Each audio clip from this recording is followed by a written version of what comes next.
He was once more recognizable than Santa Claus, a smiling clown who helped build the largest fast food empire in history.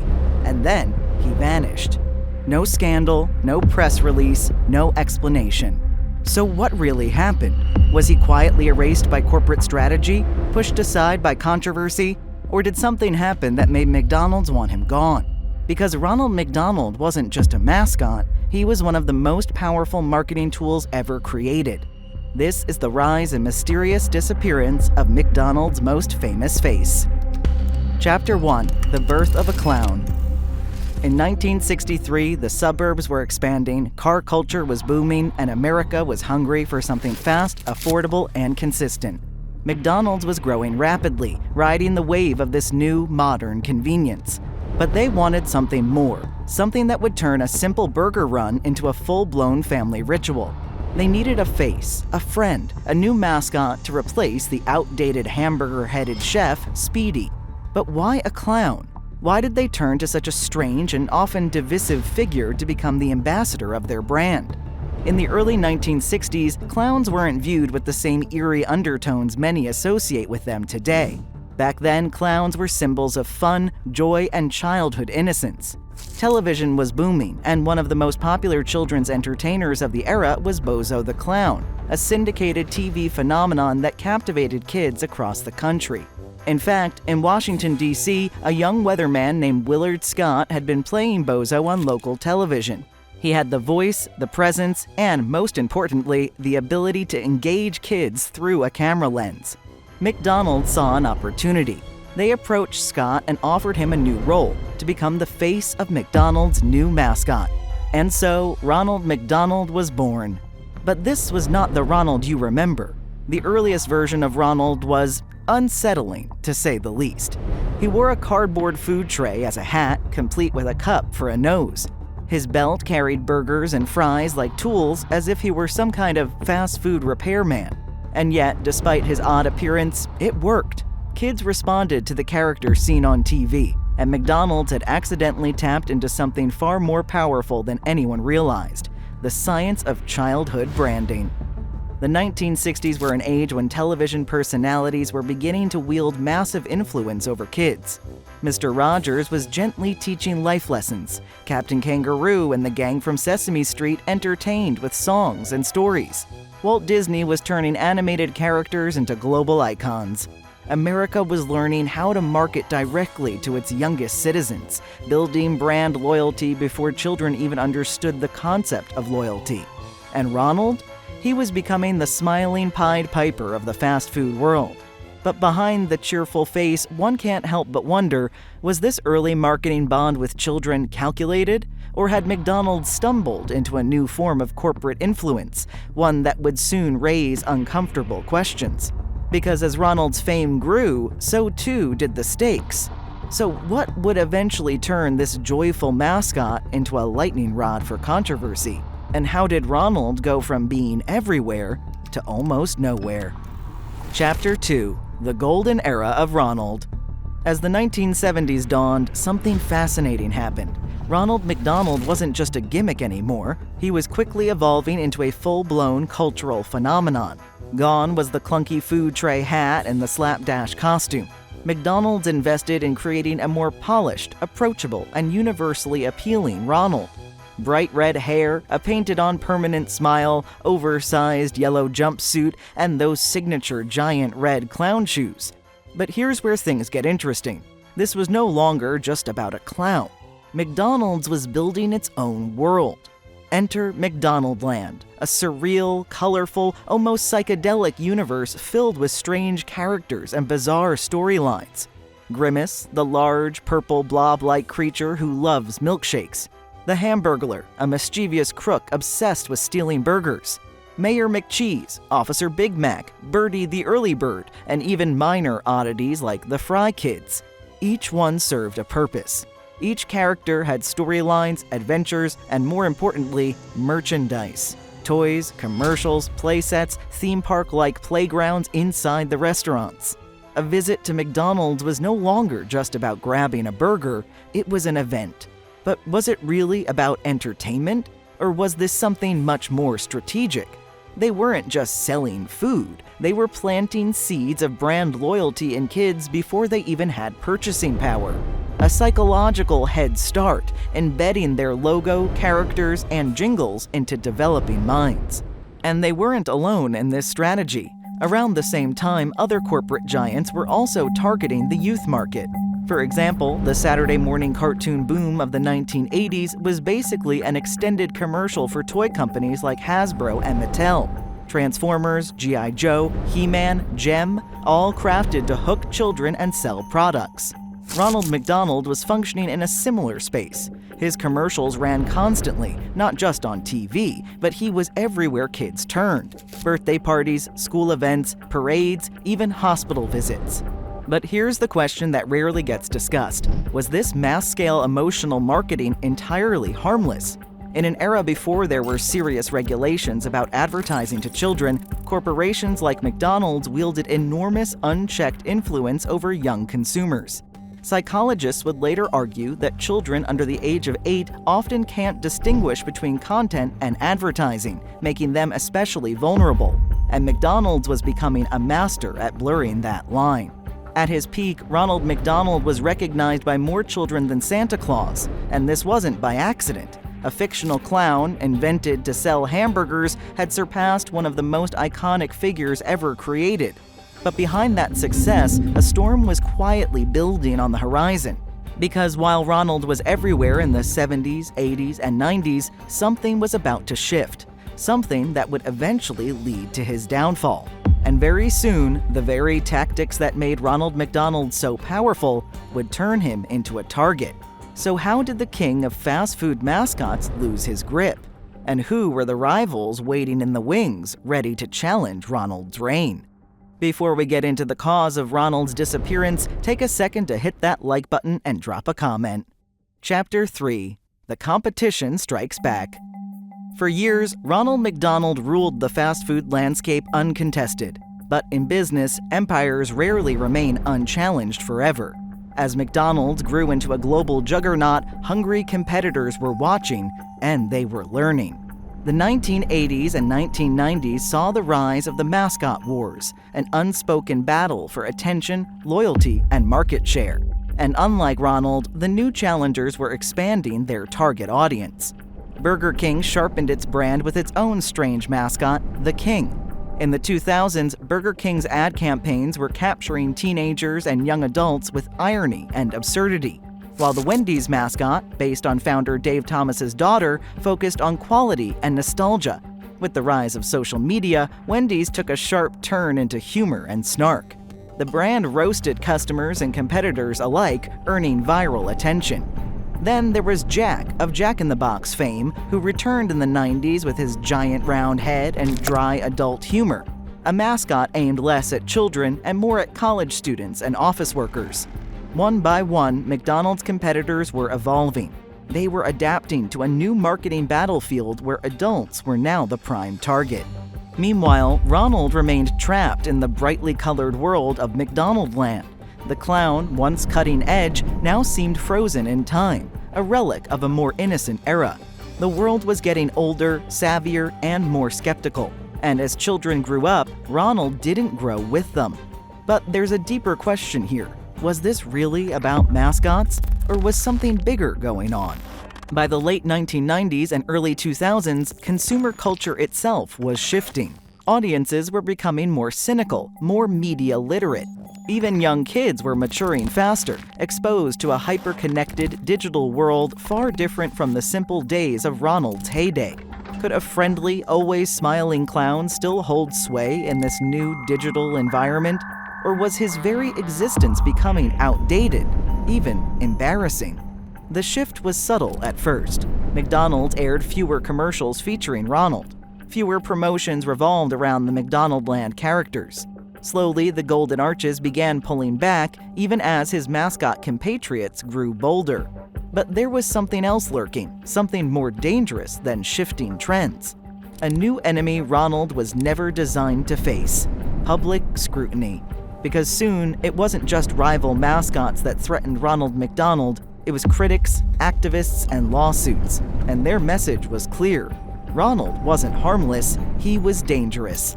The king of fast food mascots was about to find himself at the center of a growing storm, one that questioned not just his role, but his very existence. Chapter 4: Controversy and Public Backlash. For decades, Ronald McDonald was untouchable, a smiling symbol of happiness, innocence, and fun. But soon, the happy clown would become a lightning rod for something much bigger than marketing. By the late 1990s and early 2000s, public sentiment around fast food started to shift, and it all began with one word: health. For years, fast food chains had sold themselves as affordable, convenient, and family-friendly. But now, nutritionists, doctors, and public health experts were sounding the alarm.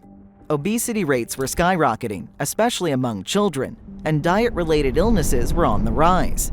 And many were pointing the finger squarely at the fast food industry. McDonald's wasn't just the biggest target, it was the target.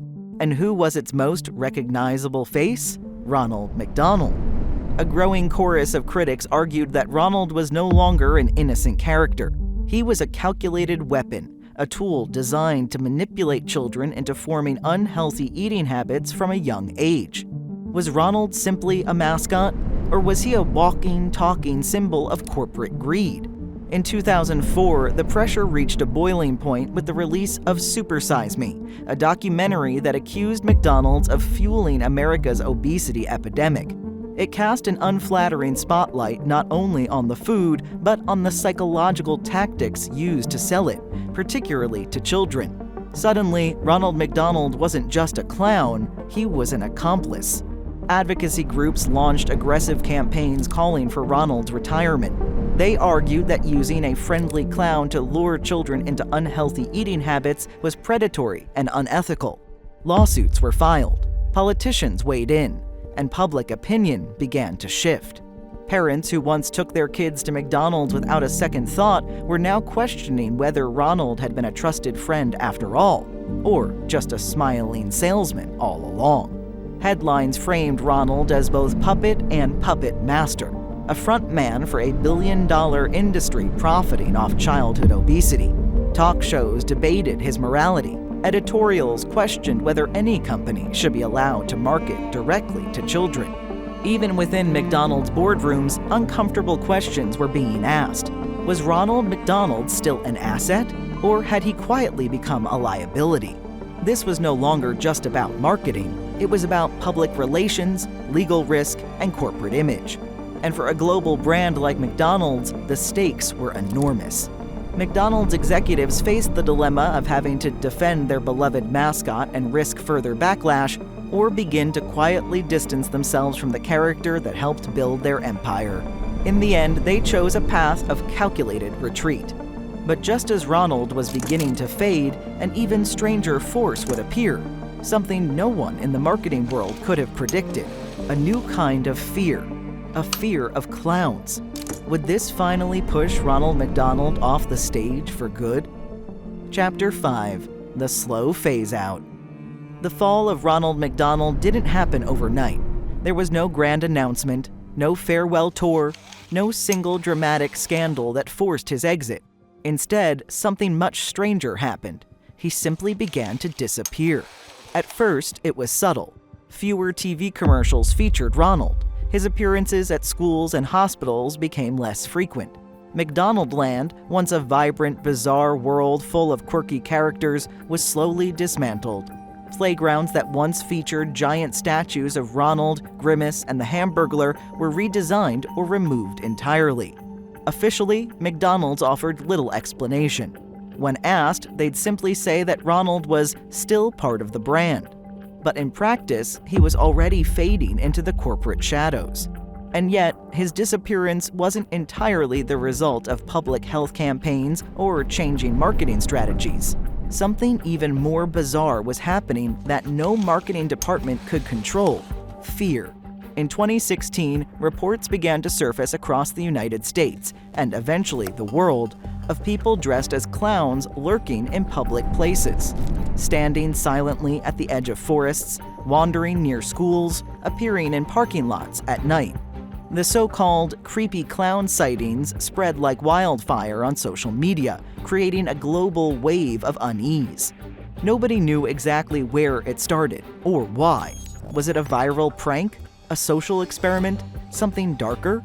Law enforcement agencies were forced to respond as copycats emerged, and parents grew increasingly fearful of clowns in general. The once beloved image of a smiling, funny entertainer was now triggering fear and suspicion. Even professional clowns reported losing business as the public's perception of their craft soured. And right in the middle of this new cultural fear sat McDonald's and its most famous symbol, Ronald McDonald. Could a global corporation afford to have its friendly mascot associated, however indirectly, with a viral wave of clown hysteria? McDonald's executives made a decision. In the fall of 2016, the company announced that Ronald would be making fewer public appearances, citing concerns for safety in light of the clown incidents. But many observers saw it as something more, not just a temporary retreat, but the final nail in Ronald's coffin.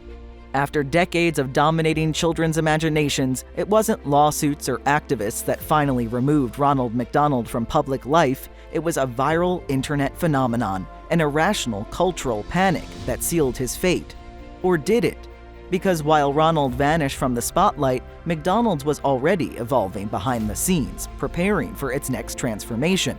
One that would leave behind nostalgia, fantasy, and childhood whimsy for something sleeker, colder, and far more calculated. Chapter 6: The Corporate Strategy Shift. As Ronald McDonald quietly faded from sight, the public barely noticed, and McDonald's simply moved on. But behind the scenes, this wasn't just a retreat, it was a full-scale reinvention. McDonald's was no longer trying to win the hearts of children, it was targeting a new, more profitable customer: adults. And adults don't want mascots. They want efficiency. Gone were the carnival-colored interiors of the 1980s and 90s. The bright reds, yellows, and McDonald land playgrounds were slowly replaced with muted grays, sleek wood accents, minimalist lighting, and flat-screen menu boards. McDonald's was rebranding itself as modern, sophisticated, even upscale. Why?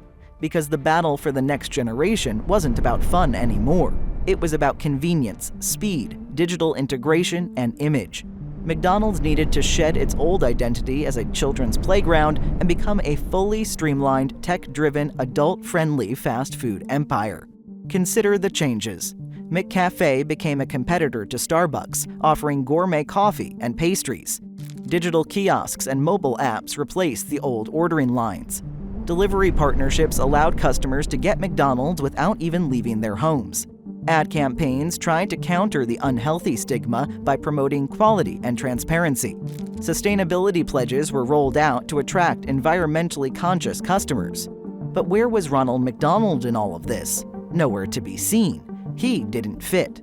His presence, once so crucial, was now a liability, a symbol of everything McDonald's was trying to leave behind. Kids' Happy Meals, cheap fast food, and decades of scrutiny over marketing to children. In this new digital economy, Ronald simply had no place. And yet, McDonald's never officially retired him.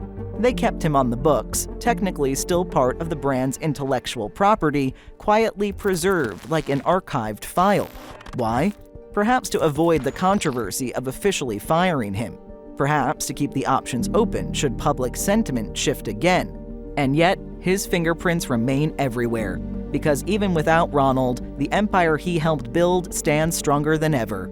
The Ronald McDonald era wasn't just a marketing campaign, it was a playbook. But even as Ronald vanished from public view, one piece of his legacy refused to disappear, a place where his name still quietly lives on. Chapter 7: The Legacy and Cultural Footprint. Today, Ronald McDonald is more ghost than mascot, a faint memory for adults and a total stranger to many children. But while Ronald may have slipped out of public view, his legacy lingers. The Ronald McDonald House Charities remain his most visible monument. Founded in 1974, these homes have provided millions of families with a place to stay while their children undergo medical treatment. Even as McDonald's distanced itself from the character, the charity bearing his name quietly thrived. Why did they keep his name here when it was erased everywhere else? Was it out of brand consistency? Or did the company know that for this purpose, Ronald's image still carried a kind of pure, untainted goodwill? Outside of the charity, Ronald has become a fascination for collectors, historians, and nostalgia chasers.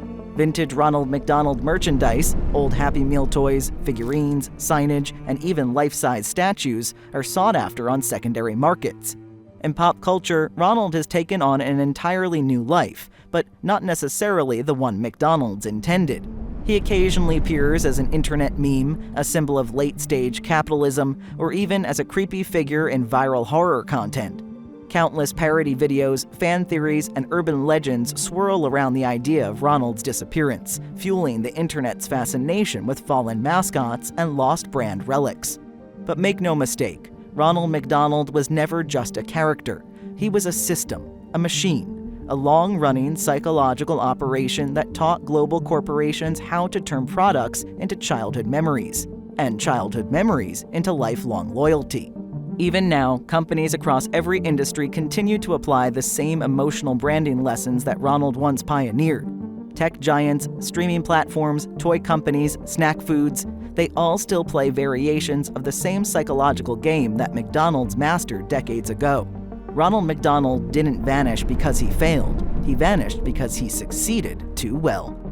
What are your Ronald McDonald memories? Let us know and drop a comment. And be sure you're subscribed to get all the new deep dive BabbleTop videos.